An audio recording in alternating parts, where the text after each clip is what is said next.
Mais même, c'est le schéma qu'on te donne, en fait. Finalement, il a fait que souffrir, vraiment, dès la naissance, tu vois? C'est pas genre, il a été rejeté après parce qu'il était fort. Non, lui, il a pas eu le droit à l'amour dès sa naissance. On lui dit: «Toi, on Ouais. t'aimera pas».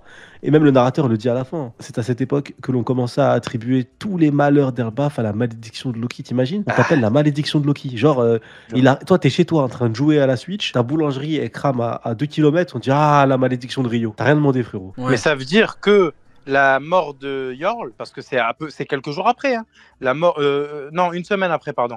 La mort de Yorl, elle a été attribuée à Loki, du coup. Bah, toutes les Tu vois? malédictions, c'est la malédiction de Loki. Ouais, non, Attends, c'est une mais dinguerie, c'est Neil, une tu te vraie dinguerie. rappelles, semaine dernière, on disait quoi par rapport à Loki? On disait, ils vont tout lui mettre sur le dos. Tu te rappelles? Oui, mais On en rigolait, là, tu te rappelles ou pas? La présomption de culpabilité. On a tellement c'est eu ce que la je te disais tout à vision, l'heure. bordel. Mais ouais, mais tellement. Tu sais, on faisait que dire, ouais, ils vont même lui mettre des enlèvements et tout sur le dos. Ouais. C'est tellement ça, frérot. Ils vont tout lui mettre, ces enfoirés. C'est pour avoir un bon taux. C'est comme, c'est un bon taux de, tu sais, les enquêtes. C'est bon, on a tout est parfait. Ça y est. On a le quota. C'est- On a mais le c'est quota, mais ouais. c'est bizarre, il y avait 1000 affaires, les 1000 coupables, c'est Loki, il n'y a pas d'autre il y a pas d'autre Mais mec tout vient de sa recherché. mère, hein. Mais tout vient de sa mère, par Nous contre. avons Ça- un très bon commissaire. Ouais, mais ça vient de sa daronne, encore une fois, hein. Ouais.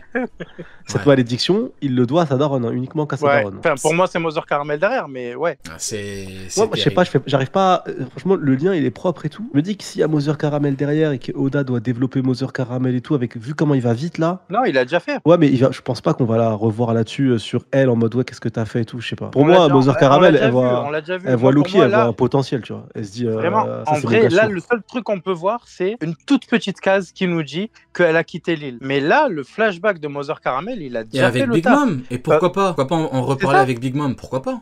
Non, mais c'est ça, justement. Puis en dehors de ça, comme je disais, elle a matrixé pour le GM et pour l'intrus du GM, mais n'oublions pas que Mother Caramel est morte bien avant Harald. Donc là, elle a joué son rôle déjà. Elle a plus rien à faire, tu vois. Et son flashback en parle déjà très proprement. Mais Ouais, mais là, actuellement, vas-y. on peut pas se dire à 100% que les actions de la maman de Loki, c'est dû à Mother Caramel. non, il Ça, pour théorise. l'instant. Non, il théorise. Ouais, ça, on est d'accord, ouais. Pour en finir, je dirais que c'est là où on voit tout le paradoxe. Même Oda qui dit ouais, c'est un shonen, c'est avant tout pour ados, enfants. C'est les gens qui disent c'est pour les enfants et tout. L'histoire de Ouais, il avait Loki, déjà commencé à. elle est quand Il avait même, déjà commencé à Wano. Hein. même depuis très À longtemps. Wano, C'est déjà, même les, tu sais, Ohara et tout. Mais alors là, tu sais, là on Ouais, mais- voit. On voit, enfin, pour moi, après, c'est mon avis à moi. Enfin, c'est comme ça que moi, je le ressens. Mais voir un bébé souffrir. Cette scène, y a elle rien de est pire. horrible, mais c'est pas la scène qui m'a le plus traumatisé en One Piece. La scène qui m'a le plus traumatisé pour moi, c'est quand femme. Yasue il se fait tuer Ah ouais. et qu'il y a sa fille qui est là sur son corps, le corps mort, parce qu'à l'époque, C'est elle pas dit non, il est pire. pas mort, on connaît One C'est Piece. pas pire. Ah si, pour moi, et qu'elle dit la phrase papa, t'inquiète pas, j'ai de la bave magique à cause de Usopp, ce chien qui l'avait menti, ça va te guérir, et qu'elle met en fait de la bave de crapaud sur le corps sans vie de son père en mode tu vas revivre papa. Ouais. C'est triste, mais Tout pas en Alors, pire. faisant attends, que sourire. J'aurais Ouais, je trouve pu ça être hardcore. d'accord avec toi, Je trouve ça mais hardcore. là, on parle d'un C'est point glauque, de je trouve. départ d'une vie de malheur. Une vie tout entière remplie de malheur. Je suis d'accord avec toi pour Otoko, là. Ça a été un moment dur pour elle. Mais là, tous les malheurs que Loki a vécu, c'est que le début de tout ce qui va lui arriver derrière. Oui, ouais, toi, tu parles d'après. Moi, je te parle vraiment de l'événement en tant que tel là. Tu vois, je trouve que Oda la réflexion de se dire que One Piece ça peut être glauque, on l'a depuis un petit moment. Quoi. Ouais. Pour moi, la scène de Yasue, c'est pas pour un enfant. Tu vois, Après, elle est il y en violente. a- Je trouve que vraiment. Il y en a une autre. Même la Bon, scène après- de Flamingo. Hein. Doflamingo Ouais. qui tient un flingue sur la tête de son père pendant que l'autre il prend un câlin et qu'après on apprend qu'il lui a découpé la tête pour la ramener à Marie-Joie. Personnellement, mon gamin il lit ça et je dis pas ah ouais non c'est pour ton âge, vas-y, Ouais. fais-toi plaisir. Après, il y en Ça a reste une autre. violent, je trouve. Hein. C'était aussi une dinguerie avec Wano, mais bon, c'est une case. C'est quand elle C'est veut. laquelle Ah oui, avec tuer le bébé. Ouais. Elle veut tuer son enfant parce qu'il C'est une crève la dalle. dinguerie. Ouais. C'est une En fait, One dinguerie. Piece c'est violent, c'est glauque violent, et violent zinzin, depuis frère, toujours en c'est- fait. Hein. C'est grave. C'est dans la scène, elle est dans la continuité de choses glauques déjà. Ouais, mais Ouais. derrière, on parle. Après, bon, si on parle de One Piece dans la génération actuelle, etc., on parle quand même d'une génération qui est un peu comme la nôtre, qui connaît GTA, tu vois, que tu fais jouer à GTA. Donc, Oui, du c'est coup, vrai, derrière, le rapport tu de les mets devant différent, One Piece. C'est Ouais, mais des frérot, sucreries, One Piece, ouais. GTA s'annonçait en moins de 18, je crois. Oui, Ouais. mais Oui. ce que je dis, c'est que la génération d'aujourd'hui, ils jouent. Oh non, mais moi je parlais du paradoxe avec le truc du ouais, c'est pour les ados ou pour les enfants. Ah, de la, C'est comment pas- dire, de l'âge recommandé Ouais, de base. C'est pas vraiment Ok. pour les enfants. Tu sais, à la limite, même dans les Disney, il y a toujours de double lecture dans les Disney et tout, mais même quand, par exemple, tu vois, t'as Mufasa et tout qui crève, bon, c'est triste et tout, mais c'est un animal. C'est pour ça que... Isaac, je vais t'insulter toutes. Bon, bref. Oula, Nil, attends. Ah, ça y est, Nil a craqué. Ah oui, je suis en train de Il a parler de mis du Mufasa, temps, mais tu le craques trois a et tout. craqué. Tranquille, Nil. Et à tranquille. l'autre grosse merde là de Isaac là dans le chat là. Mais il a dit quoi, Bordel de Isaac? merde. Il a dit quoi? Mais pourquoi il parle de GTA lui? Il parle de GTA parce qu'il t'emmerde. Frérot, mais c'est incroyable, frère. Il a un problème de personnalité, le ref. Il est capable d'être tout mignon. Ouais, ça. Écoute-moi bien. De ouf. Je vais boire ton sang à la C'est quoi, ça? paille.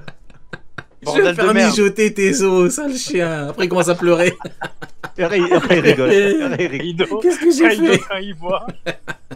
C'est sûr Kaido quand il voit. Bon, bah écoutez. Non mais il m'a saoulé là, il m'a saoulé frère. Bon, ben, C'est sur dingue ces quelques d'être mots. bête. Ah, t'as Sony une doit y chronique. aller, mais T'as une chronique. Eh Oui, oui. Sony Eh ben, doit y écoute. aller parce qu'il se lève à 5h. Non, mais il moi, doit j'ai une longue- y aller parce que c'est Cendrillon, là. Ça y est, là, il est dans la merde, là. Il est minuit 25, là. Il est dans la merde. Il a dépassé l'heure, là. Bah écoute, merci beaucoup, Sony, d'avoir été là. Merci à toi, mon ref, comme d'habitude. Du coup, Neil, ça va, Neil? Bienveillants les uns Ah avec oui, les on autres. est là je entre vous emmerde. on est là entre gentlemen et tout, ça se passe bien là. Exactement, entre gentlemen, c'est ça. Gentlemen toujours. Bah je t'écoute. Gentlemen. Je pense, Neil, que tu as une certaine chronique pour nous, si je ne m'abuse. Alors cette semaine, je te préviens, elle va être un peu longue, mais elle va être incroyable. Il y a un truc auquel je m'attendais pas, j'avoue, c'est que Harald fait le lien entre le chapitre et ma chronique. Ok. Donc ça, Bah, merci tu sais ce Oda. qu'on dit, hein. Tes chroniques, c'est comme les chapitres de One Piece. Au plus c'est long, au mieux c'est. On t'écoute. C'est exactement T'as vu ça. comment on introduit une chronique ou pas, Neil? On est des professionnels ou on est pas? Je te jure, on est entre professionnels, entre gentlemen professionnels. Gentleman professionnel. Vas-y, je t'écoute, mon frérot. Avant de faire la chronique, juste pour dire, voilà, Harald, il a rencontré beaucoup d'espèces et il a cherché à mettre en commun un peu toutes les connaissances et à faire le lien en dehors de l'aspect race de géants, race d'hommes-poissons, race d'humains. Il a lié tout ça. Et ma chronique parle un peu de ça. Donc, je vais la démarrer maintenant. Toute histoire a un début. Celle de la fin de l'apartheid commence sur une petite île qui décide de déclarer son indépendance. Cette île, je pense que beaucoup le savent, c'est Haïti. Et l'homme qui est nommé empereur à cette époque, du coup, c'est Jacques Ier. Du peu qu'on sait du siècle oublié, l'action de Jacques Ier pourrait être associée à celle de Joy Boy, qui, un peu comme Harald, maintenait des liens politiques très forts avec d'autres races, et notamment avec les hommes-poissons, avec du coup leur île également. Joy Boy pourrait avoir donc eu du coup dans ses rangs un libérateur de la prestance, à peu près de la même prestance de l'empereur haïtien. Mais ce qui a causé une déferlante dans le monde, c'est une femme du nom de Rosa Parks qui a décidé non pas de se lever, mais de s'asseoir sur une place de bus. Hey, il est trop fort. Eh Hein. oui. Non, attends, je suis désolé, attends, je me pose 2 secondes. Hein. Là, je suis désolé, les frérots, mais il est trop fort. Il parle de révolution et tout. Il dit, elle a pas décidé de se lever, mais de rester assise. Non, c'est une dinguerie, frérot, c'est trop grave. Vas-y, je te laisse continuer, mais c'est trop grave, vas-y.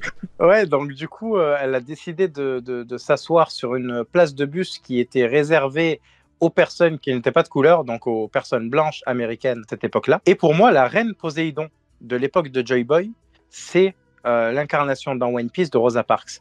Elle s'est levée contre l'oppresseur de Marijoa. Bon, ça, on le sait depuis un moment. Marijoa qui veut contrôler un peu tous les peuples. Le symbole de Rosa Parks va mener plus tard du coup à Angela Davis, la Otohime de notre monde à nous. Pas contre l'utilisation des armes, donc du coup c'est ce qui va la différencier d'Otohime, dont la philosophie était assez, comment on va dire, elle était beaucoup plus proche de celle de Martin Luther King, le pasteur, et donc du coup en opposition totale, quasi totale, avec Malcolm X qui dans One Piece sera incarné plus tard par Fisher Tiger. Luffy, dans tout ça, c'est l'incarnation de la génération Asibonanga. C'est celui qui n'a jamais vu ni Otohime, ni Fisher Tiger, et qui ne les connaît que de nom par ceux qui l'ont connu, qui les ont connus. En ce sens, pour moi, c'est Johnny Clegg, celui qui libère les peuples par sa musique. Et dans One Piece, c'est grâce à l'intervention de Jinbei sur la place Concorde qui dit à Luffy il faut pas que tu interviennes, sinon tu vas être vu comme un envahisseur, attends qu'on te réclame. C'est aussi, donc celui de Johnny Clegg, c'est aussi un rôle que j'aurais pu attribuer à Barbe Blanche, avant Luffy, mais son intervention est un peu trop musclée, enfin bourrine.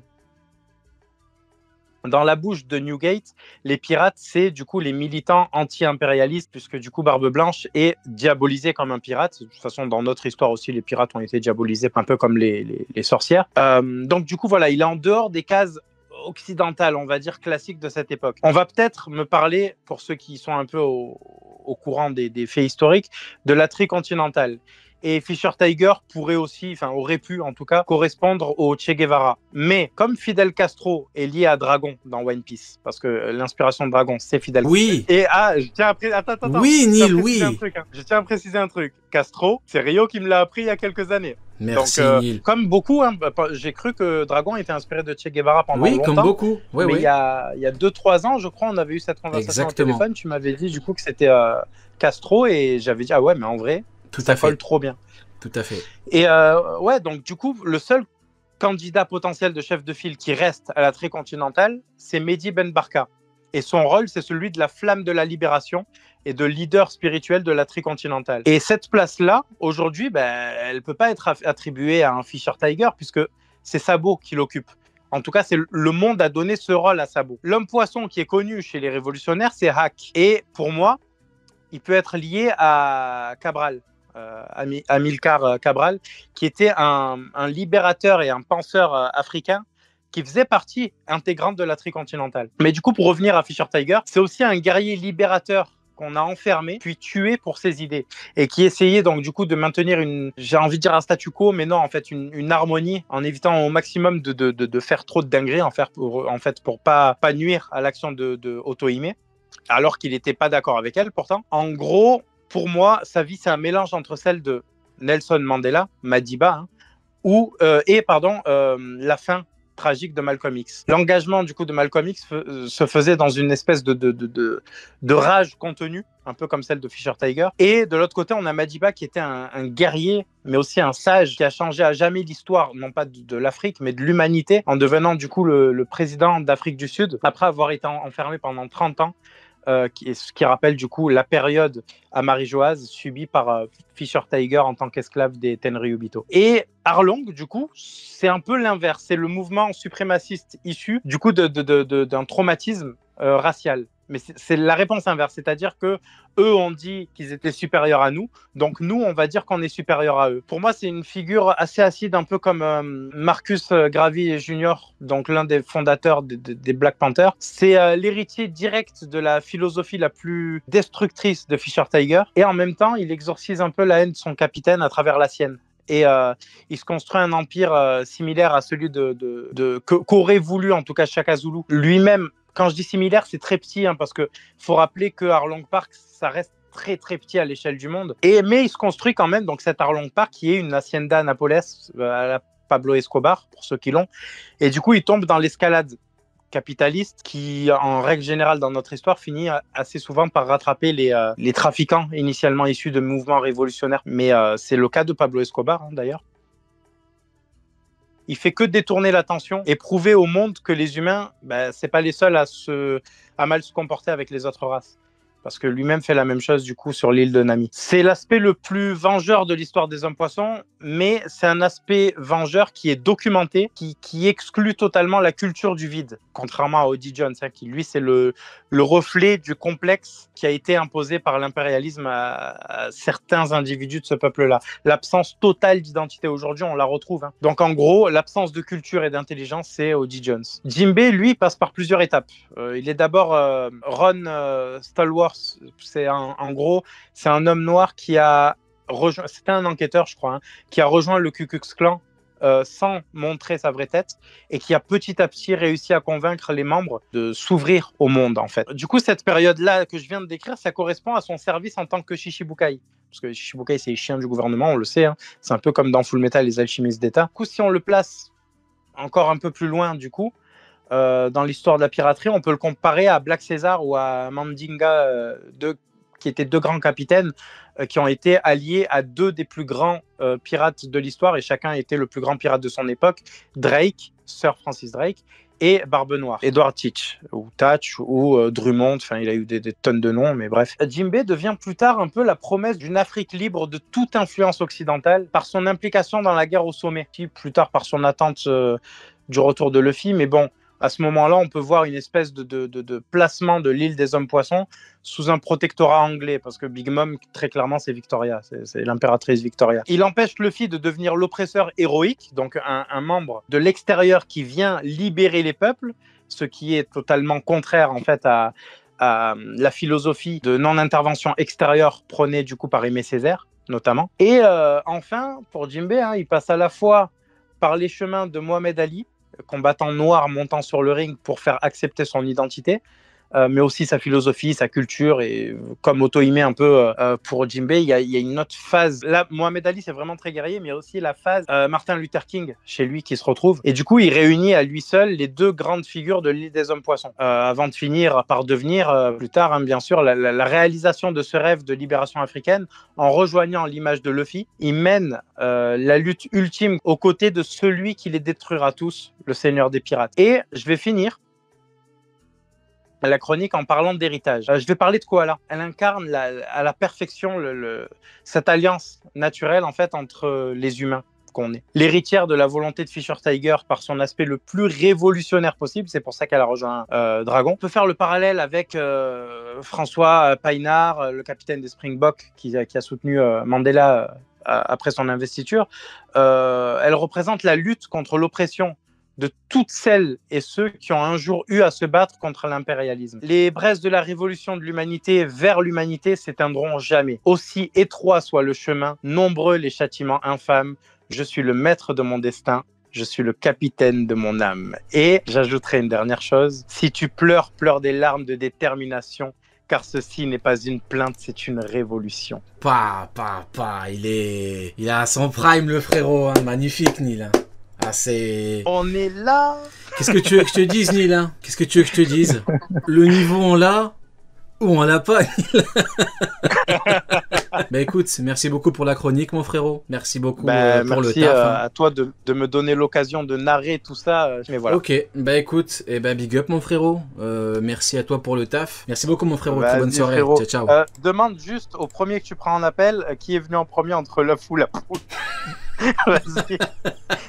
Vas-y, frérot. Merci, mon frérot. Ciao, ciao.